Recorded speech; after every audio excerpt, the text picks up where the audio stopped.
Hello everyone, welcome to स्टूडेंटो। So अभी हमारे साथ हैं अंशु मैम, जिनका बीपीएसआई में सिलेक्शन हुआ है, जो भी बिहार दरोगा का रिजल्ट आया था।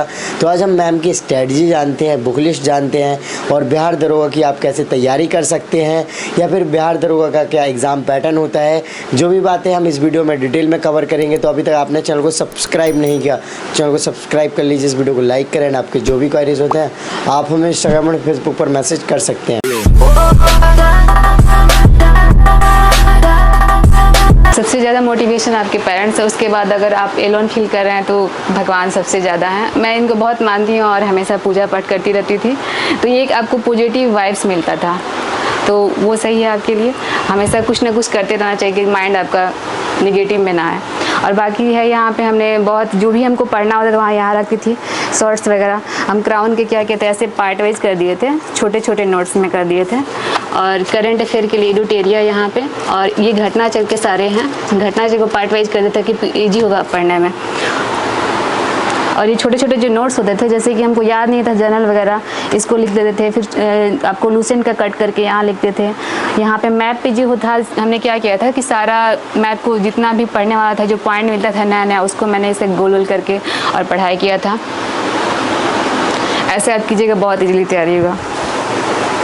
और क्या किया था मैंने कि 20 दिन पहले मैंने यहाँ पे लिखा था 80+ मुझे चाहिए, और मैंने अपना एक एक करके मैंने पूरा पढ़ाई किया था। यहाँ पे मैंने 2 मंथ का रूटीन बनाया था, इसको गोल गोल जिस दिन हम पढ़ाई नहीं करते थे या फिर कुछ प्रॉब्लम होता था उस दिन कट कर देते थे।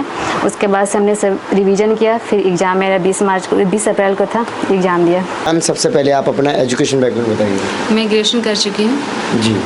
सो मैम ग्रेजुएशन किस सब्जेक्ट में किया आपने? मैथ नर्स से किया था। ओके। सो मैम जैसे कि आपने बताया था कि आप बीपीएससी एंड बीपीएसआई की तैयारी साथ में कर रहे हो, तो मैम कब से सोचा कि आपने प्रिपरेशन वगैरह करना चाहिए? हम ग्रेजुएशन करके उसके बाद तुरंत नहीं आ पाए थे घर पे, मतलब कि उसके बाद यहाँ पटना आए 2 साल उसके बाद। तो फिर 2019 से हमारे यहाँ पे आए। उसके बाद से फर्स्ट एसएससी के लिए हम आए थे, एसएससी करते थे। ऑटोमेटिक ये फॉर्म आया दरोगा का, तो मेरा पीटी ऐसे ही नॉर्मली हो गया। तो सोचे कि अब अच्छा से इसी को तैयारी करते हैं, तो उसमें उसी टाइम से हम लग गए थे। ओके। सो मैम दरोगा बनना अपने आप में एक बहुत बड़ी बात हो जाती है, क्योंकि ये ऑफिसर लेवल की पोस्ट है, काफ़ी रेपुटेड पोस्ट है। तो मैम कैसा लग रहा है आपको? आपका रिएक्शन क्या रहा जब आपने रिजल्ट देखा? खुशी हो रहा है, क्योंकि पिछली बार नहीं आया था तो हम बहुत ज़्यादा रोए थे। इस बार क्वालिफाई है, मेरिट में मेरा नाम आ गया है, तो बहुत ज़्यादा हम खुश हैं। और एक माइंड में रहता है कि हाँ मुझे घर जाना है, तो रिजल्ट लेकर जाना है, खाली हाथ नहीं जाना, इसलिए हम ज़्यादा खुश हैं। ओके। सो मैम बात की जाए तैयारी की। तैयारी आपने बताया कि आप एसएससी की करने आए थे, लेकिन आपने बिहार पीसीएस और बिहार एसआई की तैयारी आप करने लग गए एक्चुअल में देखा जाए, और आपको बिहार एसआई में सफलता भी मिल गई। तो मैम कैसे आपने रिसोर्सेज को कलेक्ट करना स्टार्ट किया, कौन सी बुक पढ़ना स्टार्ट किया, कैसे एक्चुअल में प्रिपरेशन स्टार्ट करी? नॉर्मली स्टूडेंट होते हैं एनसीईआरटी से स्टार्ट करते हैं। नहीं, ऐसा मेरे माइंड में कुछ नहीं था उस टाइम, कुछ आइडिया भी नहीं था, क्योंकि एसएससी के मतलब करते थे, तो इससे उसका अटैच बिल्कुल भी नहीं है, वो बिल्कुल अलग है। बस मैंने एग्ज़ाम दिया था, पीटी मेरा क्वालिफाई हो गया। फिर मैंने सोचा कि आगे करने के लिए, मेरिट मांगने के लिए अच्छा से पढ़ना होगा। तो फिर हम पता किया कि क्या क्या इसका बुक सोर्स है। फिर सर के पास आए और वहाँ पे एडमिशन लिए, तो उसके हिसाब से पता चला कि ये बुक पढ़ना होता है, तो हमने वहाँ से पढ़ाई अच्छा से किया था। उसके बाद नहीं हो पाया, मेरा मेरिट में नहीं बन पाया पिछली बार। फिर क्या किया था, यूट्यूब पर सर्च कर करके जितने भी आप लोग जैसे बनाते हैं वीडियो वगैरह, तो उसमें देख करके देखे कि हाँ बच्चे कौन से मतलब कैसे क्वालिफाई किए हैं एसआई में, क्या क्या बुक फॉलो किए थे, ऐसे देख के सेल्फ स्टडी किया है हमने। इस बार 1 साल में टोटली सेल्फ स्टडी किया था, तो मेरा रिजल्ट अच्छा से हो पाया। ओके मैम, थोड़ा सा ना कैमरा की तरफ देखकर आप बताना, है ना? जी। ओके। सो मैम सबसे पहले थोड़ा सा बिहार पीसीएस का जो मैम सबसे पहले आप बिहार एसआई का जो एग्ज़ाम है उसका पैटर्न बताइए कि उसमें क्या पूछा जाता है, प्रीलिम्स होता है, मेंस होता है, या फिर कैसे होता है एग्ज़ाम? हाँ, बिहार दरोगा में क्या होता है, पहले पीटी होता है। तो पीटी में आपका 100 मार्क्स का क्वेश्चन होता है, और हर मार्क्स 2 नंबर का, यानी 200 का होता है। तो आपको उसमें 30 क्वेश्चन या 25 क्वेश्चन आपको होता है कि करंट अफेयर होता है। उसके बाद से 70 क्वेश्चन आपको जीके होता है। जीके में ऑल सारे सब्जेक्ट आ जाते हैं, बस यही होता है। और उसको मेंस की हम बात करते हैं तो वो भी आपको 100 नंबर का ही होता है। उसमें होता है कि आपको 70 या 65 क्वेश्चन आपको होता है जीके का, और बाकी 25 से 30 क्वेश्चन मैथ का होता है। ओके। सो जैसे कि आपने बताया इस सिलेबस के लिए, तो मैम स्पेसिफिक कोई बुक्स रेफ़र करी है इन सबको कंप्लीट करने के लिए? बुक के लिए तो अभी सारे बहुत बदलाव हो गया है और इसका लेवल भी थोड़ा हाई हो गया है। तो अभी आपको, अगर आपके पास बहुत ज़्यादा टाइम है तो सारे एनसीईआरटी का बुक आप फॉलो कीजिए। नहीं तो आप पहले से पढ़े हुए हैं, जैसे कि लूसेंट पढ़े हुए हैं, या सबसे बेस्ट हमको लगा था घटनाचक्र, उससे मुझे बहुत फ़ायदा हुआ था रिवीजन करने में। तो आप घटनाचक्र भी ले सकते हैं। हम 2 बुक पढ़े थे, एक लूसेंट पढ़े थे, क्राउन पढ़े थे, उसके बाद से प्रैक्टिस के लिए हम घटनाचक्र यूज किए थे। फिर एक मेंस के टाइम मेरे पास थोड़ा सा टाइम था, तो एनसीईआरटी का जो आता है 6 to 7 वाला 11th वाला बुक आता है, वो मैंने फॉलो किया था। बाकी कुछ नहीं, उसके बाद से मैंने प्रैक्टिस किया था। ओके, सो जो मैम मॉक टेस्ट होते हैं, मॉक टेस्ट वगैरह आपने दिए तो मैम मॉक टेस्ट कितने हेल्पफुल रहे आपके, स्पेशली अगर बात करें बीपीएसआई में? मॉक टेस्ट के लिए हम कहीं क्लास वगैरह नहीं ज्वाइन किए थे। हमने यूट्यूब पर देखा था, किसी बच्चे को बता रहा था कि हाँ, आपको कोई क्लास ज्वाइन करने की ज़रूरत नहीं है, आप घर पे ही एक अपना रूटीन बनाए कि हमको 2 घंटा तक मॉक टेस्ट देना है, खुद से एकदम लियोलिटी के साथ करना है। तो हम ऐसे किए थे। हम बस एक माइंड में ये था कि हाँ, हमको सारे बुक खरीदना है, जितने भी मार्केट में अवेलेबल बुक होते हैं टेस्ट प्रैक्टिस सेट का, तो मैंने सारे खरीद लिए थे और उसको मैंने मतलब पूरा अच्छा तरीके से बनाया था। उसके बाद से एग्ज़ाम के मैंने देखा कि हाँ, अब 20 दिन एग्ज़ाम बचा हुआ था, तो मैंने उसको प्रैक्टिस किया था सारा जो सॉल्यूशन होता है उसको बार बार मैंने पढ़ा था। तो इसलिए मुझे बहुत ज़्यादा हेल्प मिला था वहाँ पे। जो क्वेश्चन आपको सब्जेक्ट में नहीं रहता है ना, तो कुछ क्वेश्चन होता है कि आपको प्रैक्टिस सेट में मिल जाता है, तो उससे मुझे बहुत फ़ायदा हुआ था। ओके, सो मैम नॉर्मली क्या है, स्टूडेंट्स तैयारी में जब आते हैं तो डिफरेंट टाइप के एग्ज़ाम्स के बारे में सोचते हैं कि हम ये एग्ज़ाम भी दे देंगे, वो भी दे देंगे, और नॉर्मली मैम आपके साथ भी यही हुआ। तो आपको क्या लगता है कि स्टूडेंट्स को ये सारी चीज़ें करनी चाहिए या फिर स्पेसिफिक 1-2 एग्ज़ाम्स पर फोकस करना चाहिए जिनका सिलेबस मैक्सिमम ओवरलैप हो रहा हो? हाँ, जैसे कि अभी आप ये सही बात है, लेकिन अभी क्या है ना कि अभी मेरा बिहार दरोगा बीपीएससी काफ़ी मैचेबल होता है, तो बहुत सारी चीज़ें मैच होती है, ज़्यादा डिफरेंस नहीं होता है। आपको ये है कि इसका मेंस अलग हो जाता है और इसमें आपको हिंदी क्या बोलते हैं, बिहार से क्वेश्चन ज़्यादा आते हैं, तो बस बिहार स्पेशल से ही एक डिफरेंस चीज़ है, नहीं तो बाकी आपका बहुत मैच करता है पीटी के लिए। तो हमको लगा था कि दोनों मेरा एक साथ हो जाएगा, तो इजीली हम कर लिए। ओके, सो मैम आपका ये कौन सा अटैम्प्ट था बिहार एसआई का मैम? हम ये 2nd अटैम्प्ट था। Okay, so ma'am first attempt में क्या हुआ था? फर्स्ट टाइम यही हुआ था कि हम यहाँ पढ़े हुए थे, बस सारा चीज़ हो गया, पीटी मेंस फिजिकल वगैरह सब हो गया था, लास्टली मेरा मेरिट नहीं बन पाया था।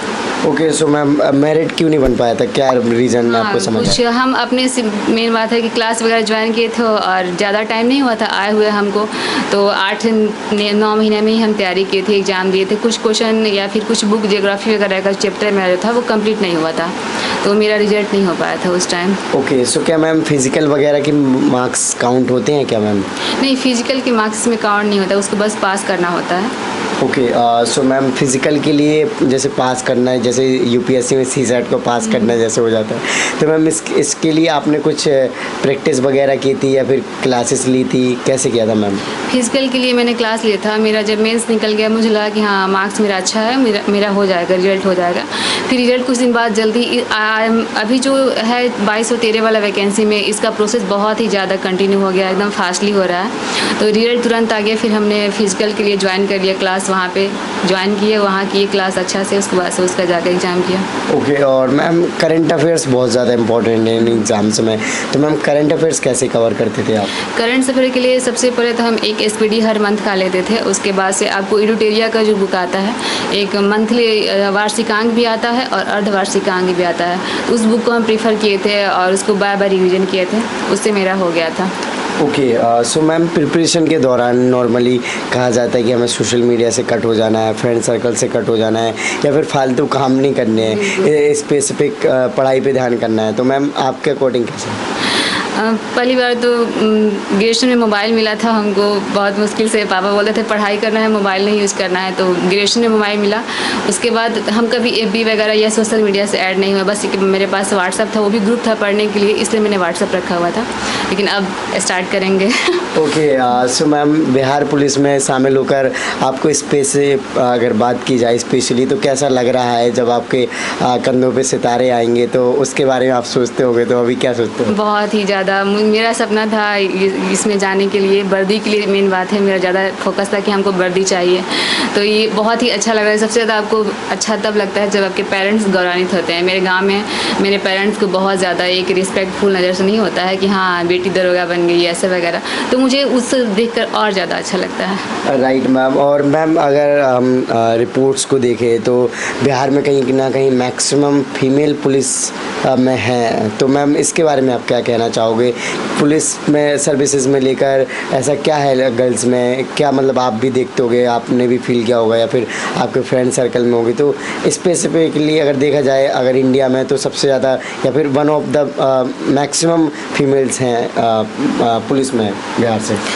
हमको लगता है कि हर क्षेत्र में अब लड़कियां बहुत ज़्यादा आगे हो चुकी है। जैसे कि आप प्रेसिडेंट को ही देख लीजिए, दूसरी बार कोई महिला बनी है, तो ये बहुत ही अच्छी बात है। इससे क्या है कि सारी लड़कियां जो घर में रहा करती थी अब बहुत जागरूक हो गई हैं, तो बाहर आ रही हैं, हर चीज़ देख रही हैं, एजुकेटेड हो रही हैं। तो उससे आपका एक आप खुद एजुकेटेड नहीं होते हैं, पूरी फैमिली एजुकेटेड होती है। बोला जाता है कि लड़की जब होती है तो इससे क्या है कि जो भी पहले की मानसिकता थी वो सारी चेंज हो रही है और बहुत ही अच्छी लाइफ लड़कियाँ जी रही हैं। तो हमको लगता है हर क्षेत्र में लड़कियों को जाना चाहिए और पेरेंट्स को भी सपोर्ट करना चाहिए, हर किसी को सपोर्ट करना चाहिए। ओके, सो मैम जैसे कि आप पटना में रहकर तैयारी कर रहे हैं और बहुत सारे गर्ल्स एस्पिरेंट होंगे जो कि पटना आकर नहीं तैयारी कर सकते क्योंकि यहाँ भी खर्चा ही आ जाता होगा ठीक ठाक, तो मैम उनको आप क्या मैसेज देना चाहोगे? क्या आपको लगता है यूट्यूब या फिर गूगल की मदद से भी वो घर में रहकर तैयारी कर? बिल्कुल यही होता है, घर में होता है कि आप अगर घर में पढ़ाई करते हैं तो कभी कोई आया कभी कोई आया तो उससे थोड़ा सा डिस्टर्बेंस होता है या फिर फैमिली में कुछ प्रॉब्लम वगैरह।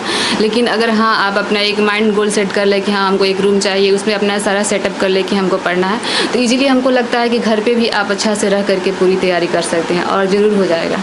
ओके, और मैम बहुत सारे एस्पिरेंट्स होंगे जो कि बिहार पीसीएस या फिर बिहार एसआई की तैयारी करना चाह रहे हैं, तो उनको आप लास्ट में क्या मैसेज दोगे? मैं बोलूँगी कि जहाँ भी हैं अगर आप हैं कि हाँ यहाँ आ सकते हैं पढ़ सकते हैं तो वही बेटर है, आप यहाँ आइए पढ़िए। मेन बात है आप इतना टारगेट फिक्स कीजिए एकदम गोल कि हाँ मुझे करना है तो करना है और ज़रूर हो जाएगा। मैंने भी यही कहता है और बाकी टाइम अगर इधर उधर थोड़ा बहुत टाइमिंग आपका हो रहा है तो कोई दिक्कत नहीं, लेकिन अगर आपका एग्ज़ाम का जो टाइमिंग होता है 2-3 महीना का, जैसे कि मैंने भी बनाया था नोट अपना एक टाइम शेड्यूल कि हमको कैसे पढ़ना था, तो मेरा ये था कि हमने 2 मंथ का 60 दिन का ऐसे किया था गोल गोल करके, और जब मैं कभी फीवर हो जाता या फिर किसी वजह से नहीं पढ़ पाती उसको मैंने कट कर देती थी और ऐसे करके मैंने पढ़ाई किया है। तो आप एक गोल फिक्स कीजिए कि हमको पढ़ना है और कोई टेंशन नहीं है, आराम से हो जाएगा आपका। ओके, सो कितने घंटे मैम आप स्टडी करते थे एवरेज अगर देखा जाए, और क्या पढ़ने का एक दिन में ट्राई करते थे? हम तो इस बार पिछली बार मेरिट नहीं हुआ था तो इस बार हम बहुत पढ़ाई किए थे, बहुत ज़्यादा पढ़ाई किए थे। तो मॉर्निंग में उठ जाना होता था सुबह में ही, उसके बाद से कहीं जाते नहीं थे, अपना रूम पे ही पढ़ाई करते थे। चाहे सुबह 6 से 11 बजे का शेड्यूल रहता, 2-2 गैप करके घंटा में, और उसके बाद से खाना वगैरह जो डेली रूटीन आपका होता है वो रहता था। फिर शाम को दोपहर में सेट मारना, फिर रात में हल्का फुल्का पढ़ाई करना। तो हमको लगता है अपना डेली रूटीन का जो रहता है उसको निकालिए और बाकी टाइम जितना भी है पूरा तरह से पढ़ाई कीजिए। Okay, thank you so much ma'am. So guys, आपने देखा कि मैम ने डिटेल में एक्सप्लेन किया उनकी जर्नी के बारे में, साथ में वो कैसे प्रिपरेशन करते थे। सो आई होप कि आपको इनके स्ट्रैटेजी से या फिर इनके वीडियो से कुछ सीखने को मिला होगा। तो अभी तक आपने चैनल को सब्सक्राइब नहीं किया तो चैनल को सब्सक्राइब कर लीजिए, इस वीडियो को लाइक करें, एंड आपके जो भी क्वेरीज होते हैं आप हमें इंस्टाग्राम और फेसबुक पर मैसेज कर सकते हैं। इन सभी के लिंक वीडियो के डिस्क्रिप्शन में। जय हिंद।